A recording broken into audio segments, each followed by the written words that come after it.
Even though every day is Earth Day, I mean, it's really amazing that we have one day to just, bring our focus and celebrate the Earth because, every day we may not have the time. And I hope that today we are able to do that. And all of these poems are like so, like they're filled with high vibrations. And reading them is very cathartic to me. And I hope it's the same for you. And the first poem that I'll read is by a poet called Micro Poetry by Tricia. I'll read the poem. Bereft of pretty verses, I record the staggered shies of trees. Bewitched, I stand perfectly still as earth hums our same love song. I hope that you're able to, feel the beauty of these pieces. So, you know what? I also wrote a poem for the earth and I actually did like a spoken word. But the thing is, like, when I started writing a poem to the earth, I had this, the moment I started writing, I had this, like, flash storm, the rain started falling, like, it was this flash, the weather is such here in April, there are sudden storms. So, it was like this lightning and wind and everything. And it was like the earth literally had like this moment, like, emotional outburst, like with the cloud burst, all right. So I will read my poem, which happened, it might be a little negative, but we end like in a very positive note, hopefully, like with hope. I'll read. Here she is, perfecting conditions for us to live. A thing of chance, one in light years. We breathe because of her. We are because of her. Once in a blue moon, we are reminded, Mother, we call her. Sanction events in her name, like today. Surface level. I am hinting at corporations and big industries and stuff like that. Every day is Earth Day because the earth is why we are in the first place. Big deal, they say. It's our birthright. More importantly, we have got to survive in a world that would eat us alive if we fail. Money don't grow on trees. We cry. Mother ought to have planned ahead. In our frustrations, lose ourselves in distractions and hide, run from the truth, miss connection, leave blank spaces and fill them with dirt, manifesting garbage, pollution, pandemics, climate crisis, and still smile in the smoke. We're here only briefly. In spite of that, we forget to live, planning our demise in every leap. Glass half empty, I'm a product of it all. Glass half full, the earth reminds. In her nature, the light of my truth shines. Glass half full or empty, it is a choice because it isn't the earth but my fate, not tomorrow's but today's. I hope you liked this piece. So basically it comes from a negative point of view, but it's like I have this very, for example, when I look at the earth, it comes from a place of frustration because what we see right now with climate change and pollution, pandemics, but the earth is still urging me and us, to look at the glass half full because look at nature. I mean, we still have hope in nature. And a lot of people are like, when we talk about climate change, it's like, okay, think about the future. But the truth is, it's about now. I mean, it's about our state of mind. It's about our choices. We have to act right now for us. Only we can't predict the future, right? It could be anything, and we forget that. We think that we take it for granted. We take the now for granted. The poem is by Loredana_poetry. So it's called Ode to Nature for Earth Day 2023. Ode to Nature. Where to start? Your each creation is an art. The sculptures you present us with eclipsing our most texturous myths, your ballet hued with such auras as to wake a painter's furor, and the voices of your children make our best composers shiver. Greater than perhaps an ode would be to drop my pen and go spend a day within your arms, all senses servant to your charms, to sit upon the greening shores, student of these odes of yours. It's like more than writing poetry, she says, the poet says that, I want to lose myself in nature. More than an ode, I just want to it's like being in nature. A lot of people call it forest bathing. It's like it's very effective.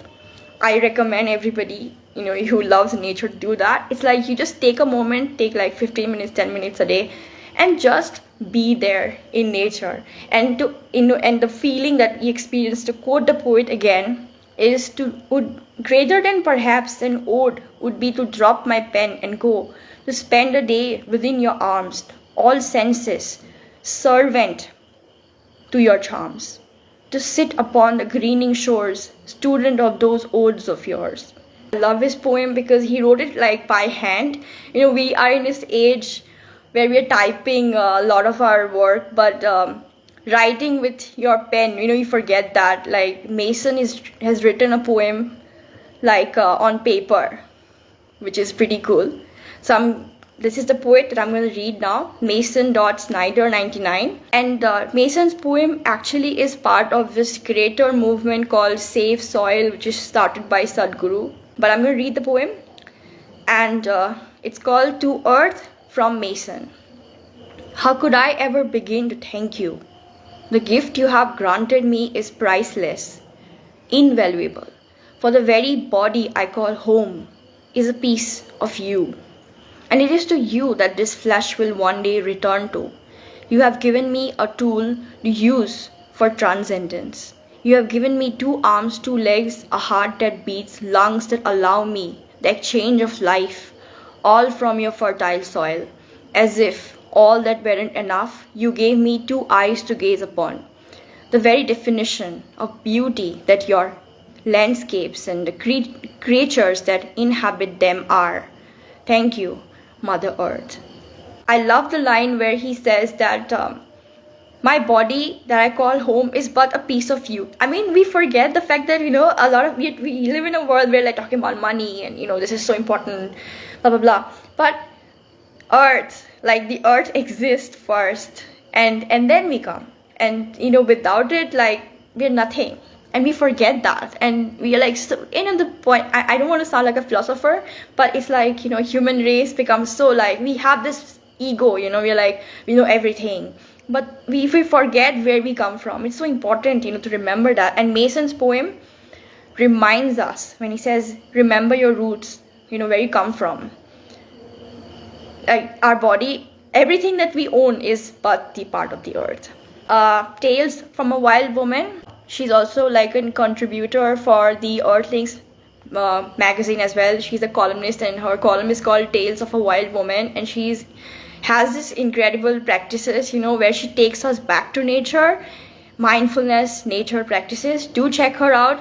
You can read her work from the link in my bio, earthlings.co.in. But I will read her piece right now. It's called An Ode to Spring on Earth Day. A benevolent encounter. Okay. There is an undeniable air of tenderness as the young trees and new foliage reach out to me, embracing me in their gentle aura. Their healing vibrations are strong, and I instinctively breathe deeper, taking in the petrishore scent of the moist earth and plant life. On every inhalation, I drink down the restorative tonic, and loving compassion surges through my body. I am in awe of this benevolent encounter and insightful wisdom that emanates from our union, and I give gratitude for this parting gift. Within every breath, I am nurtured. Within every heartbeat, I am reborn.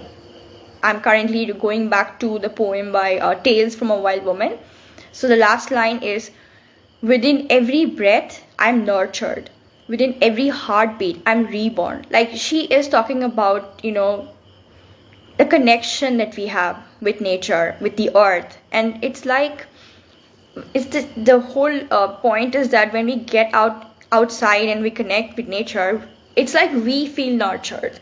When I was reading this poem, just before the live, I felt nurtured. It's that healing thing which nature has, and we connect and we get really like what Loredana's piece also echoed, like immerse ourselves in nature.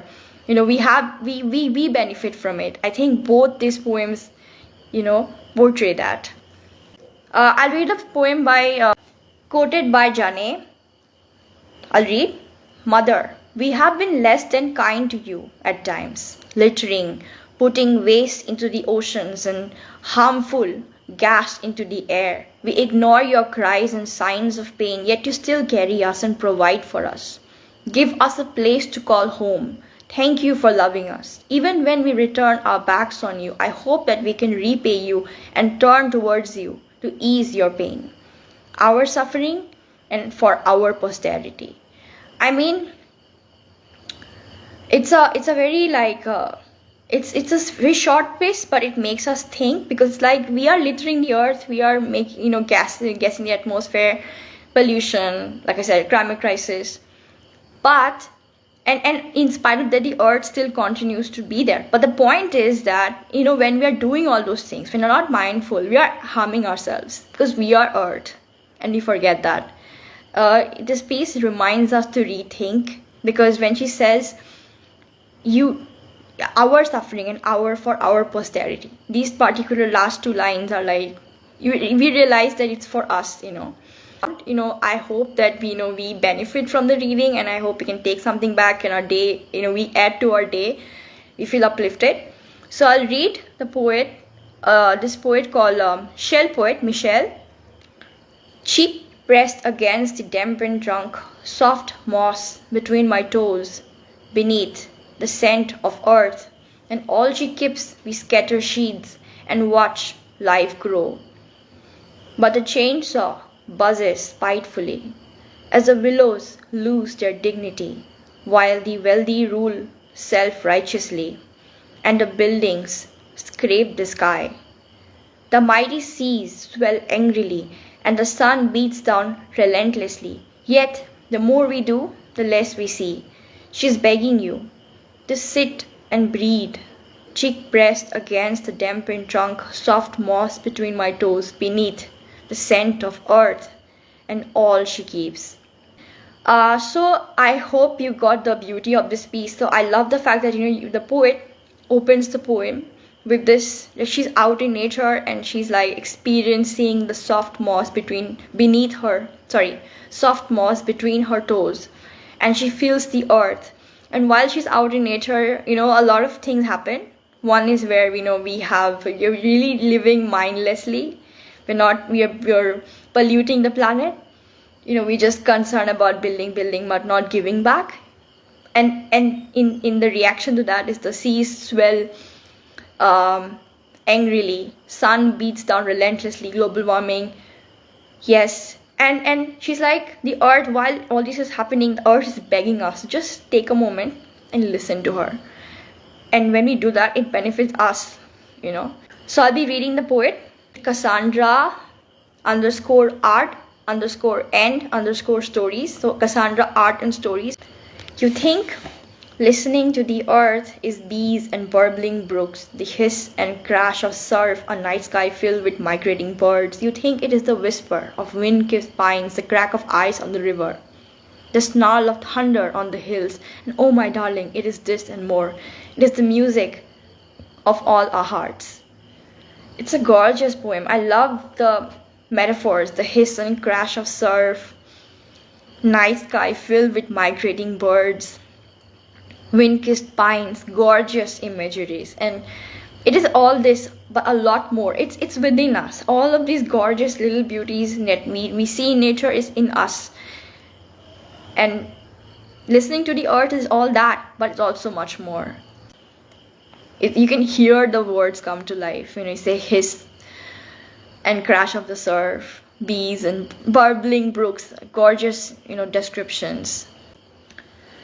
There is a poet called Linda Downs Poet, who has been, I have been reading her work since the past 2 years.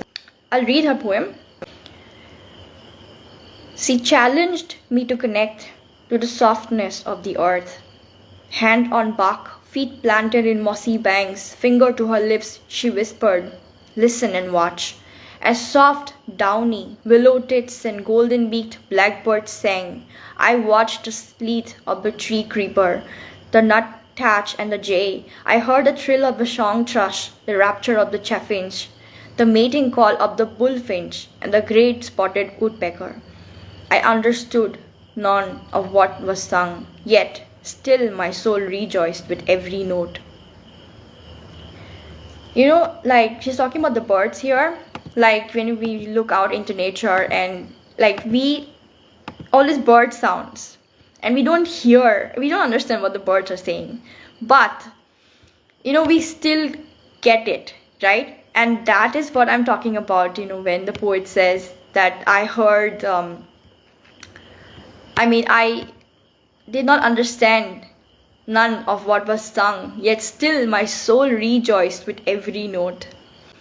And I hope that it inspires you to write more nature poetry. But I will read. And bleeding ink mistress, I am spellbound and perfectly misplaced in frozen arms of a broken spring where garnered gaze of sage wood sun is envied by the pale moon, convincing rose quartz stars that change arise whilst lilac lines sail across silken lace of pearly reflections from lunar beams, descending swiftly as eclipsed metaphors through darkness across grey dawns, draped in specks of daffodil dreams. For an earth soaked in aquamarine, yet jealousy sneaks in and chains blind hearts. This poem by Bleeding Ink Mistress, actually she wrote it in reference to the solar eclipse that happened recently, which is why her line, as eclipsed metaphors draw darkness across grey dawns, draped in specks of daffodil dreams, for an earth soaked in aquamarine. Every line is like, it's like a painting, like the poet is painting, like when she says, in frozen arms of a broken spring. That line itself is so poetic. In frozen arms of a broken spring where garnered gaze of sage wood sun is envied by the pale moon. A poet called KB Kiruthikarani, who is such a teenager. She's one of the youngest poets in the community. And and I've had the pleasure of knowing her through Poetry Earthlings, and it gives me joy that young people are also like concerned about nature and poetry. And I like the fact that this poet is quite young and still he has started to pay attention towards nature and write poetry about nature. It's good, it's inspiring. So I'll read. Ever alive, code of blue, shallow in color, yet at great depth, and green, not as deep as color, yet as deep as high. Ever full of interesting contrast, diversity in life, a planet of beauty, a globe of wonders, unknown mysteries, interconnection and interdependence, the key to survival. Vigilance and continuous hard work, the key to winning the day. Not just a mother is earth, a crucial teacher in life, made but a life that gives identity to life, that identify it, a body of land and water, revolving the sun, as earth, such a loving planet ours is, but without the balance between it and the life that it supports, earth can never survive. Though earth may need to show its hostile face to maintain the balance, and without an understanding between earth and its life forms, none of both can flourish, for our connection is so strong and innate. To break or forget, this must be kept in mind always. The fact that the entire point of this piece is she's talking about interconnectedness and interdependence. She's like, without this sense of understanding between us and the earth, the harmony that we have to have. The key to survival, the key to a healthy planet is harmony and interconnectedness. And for somebody so young to point that out, it is important because as adults we tend to forget that. We were like, okay, whatever, it's earth, nature. It's not important, but that we forget to understand that it's the interconnectedness, it's the harmony that's so essential, because we are the earth, and if you're harming the earth, we are harming ourselves. So I'll read this poet called I Captured a Story. Mother Earth, you are the lullaby that sings despair back to the soil. In the darkest nights, the arms that encircle when the shadows threaten to steal the last of goodness. You are the gift of life, the beauty that inspires, the center of all that is sacred.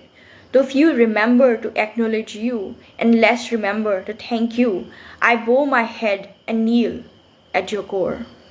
It's a prayer. Like, you know, it's like the earth, like it's our mother. So in our deepest, when we are in despair, like that Wendell Berry poem, it's like when somebody's in despair, you know, when we go back to nature and the earth, you know, it's healing. And that's exactly what the poet has pinpointed. The poet I'll read next is called Adanaka's poetry. Earth, for Earth Day. Earth Mother cries. In the oasis of dreams of beautiful valleys and streams, Earth Mother cries as her ozone layer dies, firestorms burn her alive. In greediness, society hides humanity, overdo everything, always taking, never replenishing. Polluted air, landscapes disappear, rare species goes extinct, the world in pain, cities sink, thoughtless acts in the way we react. Future generations will be left with nothing. Unless today we all do something, in the blink of an eye, we cannot die. Ever thought of what you can do to save this planet and lives too? So in the end, the poet is, it talks from a place of frustration. She's angry with all the, pollution, the changes. But in the end, she's like asking us, the reader, what do you think you can do?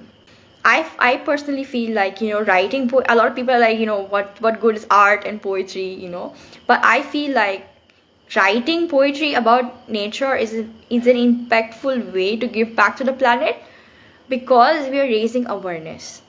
And we're also like, when we are aware, like when you're writing poetry or writing about nature, we are self-aware. We choose to live mindfully, and we can only change ourselves. We can't change the world, we can change ourselves.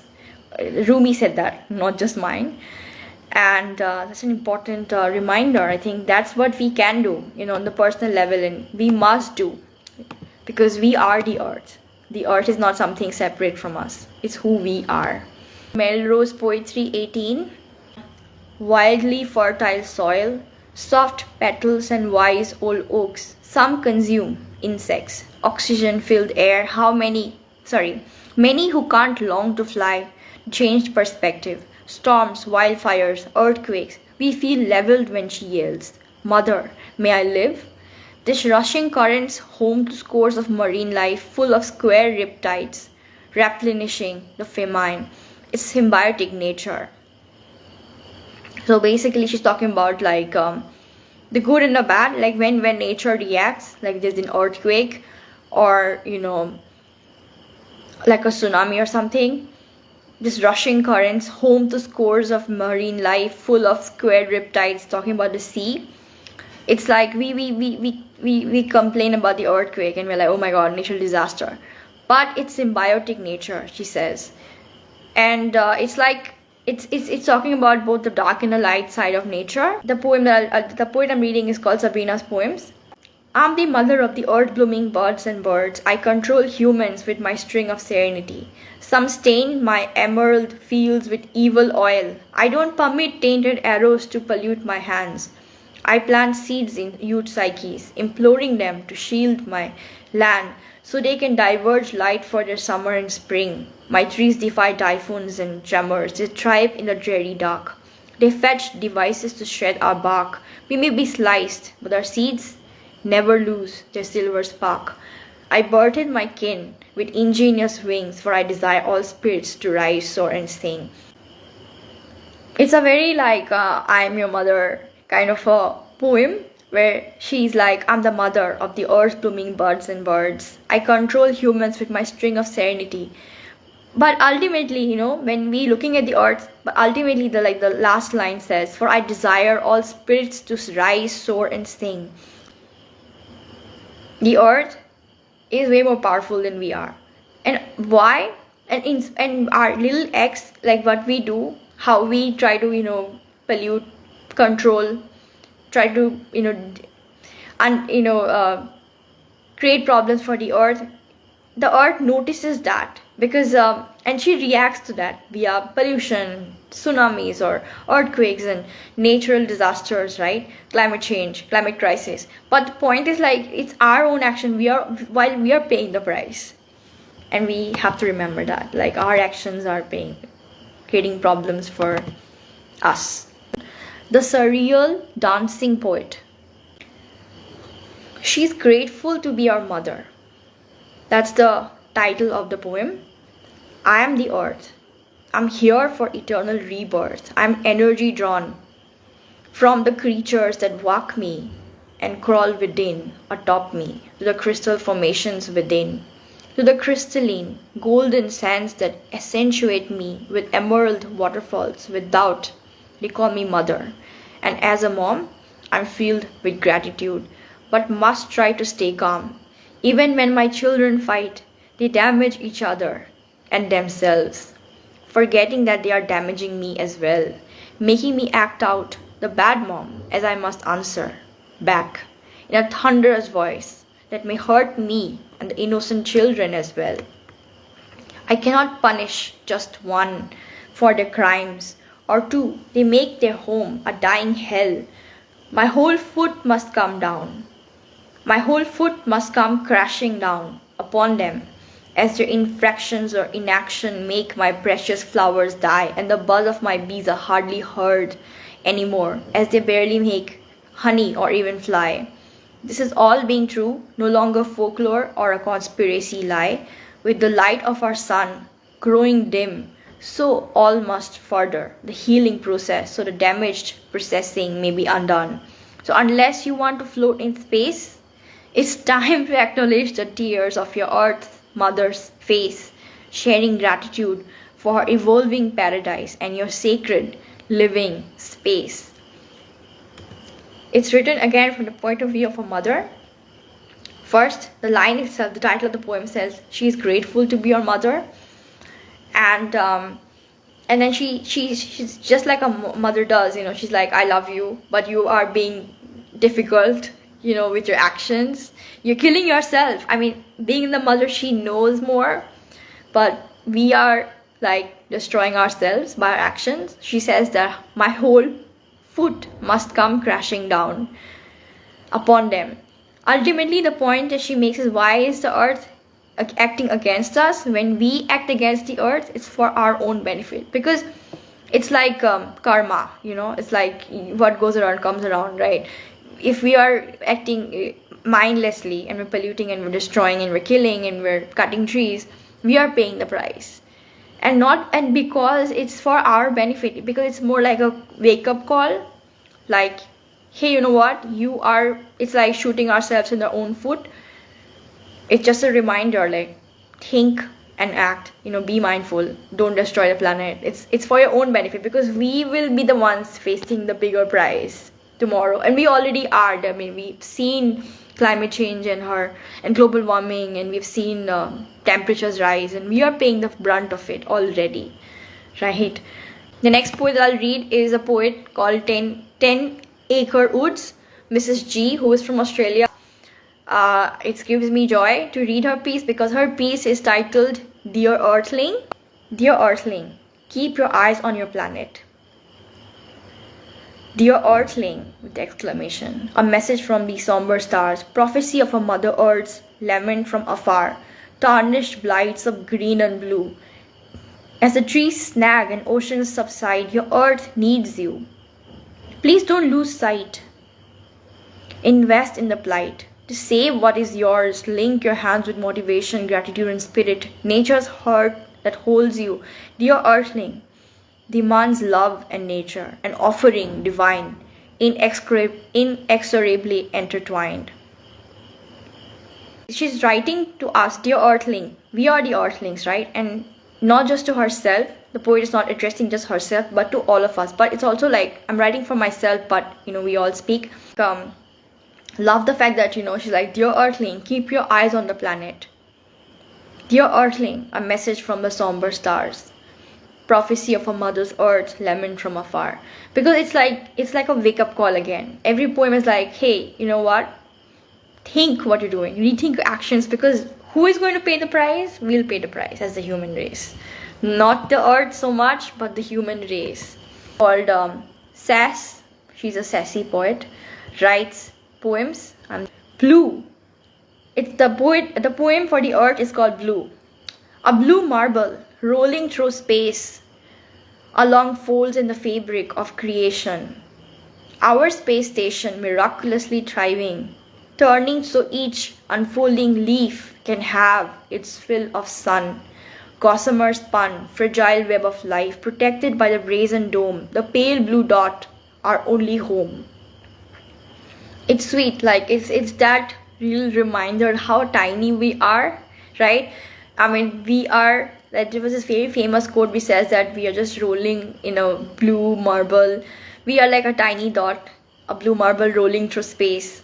And it's miraculous that the earth turns so that each unfolding leaf can have its fill of the sun. It is intriguing. I mean, we don't pay attention to little things, but it's like it's the energies that create worlds, right? It is way bigger than us. Like the intricacies that are the earth, like she says, our space station miraculously thriving, turning so each unfolding leaf can have its fill of sun. Like it's crazy. Every little action that happens on its own. We are not making the earth turn. We are not making sure that every leaf gets its fill of the sun. It's all happening on its own. And every little thing that is making us survive is happening in it's really insecure in the thought that we can't control our own fate here, because it's happening on its own. We can't control the earth rotating or revolving and everything else in the atmosphere, but we can control our thoughts and our actions. Beautiful. I think all the poems are coming together in that messaging, right? Emma UK 74. Or a tangled web we weave when first we practice to deceive that all our damage to the earth is due to people's innate worth. As far superior organisms, we think that we can change conditions, even when our selfish actions cause planetary health contraction. That net we weave will strangle us all. It is not catch us when we fall, and fall we will if we don't stop. Change the way we live and shop. Now's the time. We cannot wait. Humanity must innovate. I love the last line, the call to action. It's like we are weaving very intricate web where it's like choking our own selves. It's like shooting our own foot. It's like because we think that we are far superior, that we know everything as a human race, because we have the capacity to think. But the earth, the universe knows way more than we do, which is the reason why we even exist in the first place. Which is why I love the last line, because it's when she says that humanity must innovate. If we think we're cool, we're superior, we must think in a way that is beneficial for us, for the earth. I mean, if we have the capacity, because we have the capacity to think, we have the capacity to connect with the greater energies that creates worlds, and we have to innovate. We must innovate. Beautiful line. Net we weave will strangle all. If it will not catch us when we fall, and fall we will if we don't stop. It's like another wake-up call. So I'll read one of the last few poems. It's by a poet called Diane Jaws. Ode to the Earth by Diane Jaws. Once the chill has gone, rhapsodies of birds have begun to sing. The dreariness of a grey winter is now evolving into spring. The dewy mist casts a glow upon red and white roses protected by thorns. The cerulean sky, a picturesque backdrop to a new dawn.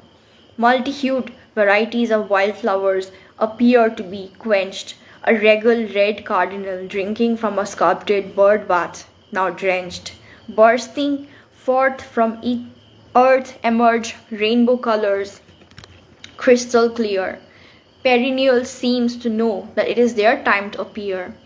Chirping birds telling their tales of the night before. Nothing compares to the magnitude of what nature has laid at our door. The elegant shimmering coat of a delicate fawn, viewed through the glistening cast this April morn, with pure abandon, she leaps forth with utter grace, surrendering to the beauty of this time and place. This poet actually, I think she lives in New York, and every little description is like it's like spring. It echoes Gemma's own poem, where Gemma is like, here I think what we can do is we first read Diane's poem, where she takes us, draws an imagery like about of the season of spring, and then we get back to Gemma's piece, which is about once we're out in nature, and we connect with all that we see and we draw from it. It's more like first we get out and we experience the variety, and then we connect and we draw from the beauty of nature. So I'll read the last poet, and this is the poet I'll read, Das Hogan, 1963. Okay, so I'll read. You cannot say that this earth does not roar. You cannot say that this earth does not roar. You can't say that she's not calm and quiet. Sometimes she's silent. Her voice does not soar. She shouts when she's in great disquiet. Today I look around, trying to see if this earth is angry or she is meek, if she wants to say something to me, if she has all or something she does seek. I see the poison cover the blue sky, fresh air and pure water now we're seen. Forest and wildlife shies, a heavy sigh. Grey has now taken the place of green. The earth is speaking. Are we listening? Let's do to see her dance glistening. It was a beautiful conclusion, because it's like the last line is the earth is speaking. Are we listening? And then he said, let's listen. And when we listen, the earth is going to be happy to see her dance glistening, because she will dance when we pay attention to her. We'll feel that energy. It's more like give and take. We feel uplifted, and nature is in a state of flow, right? So it's like the perfect conclusion to the entire poetry hour. And thank you for giving your time and listening to the poems about the earth. And if you felt inspired to write more poetry, please feel free, tag Poetry Earthlings or comment on any of the earth posts, and do it for yourself, not because I'm asking you to, and because it's a way, like I said, we do it, we will feel like the earth will dance because we have listened to her, and we will dance because we have listened to the earth.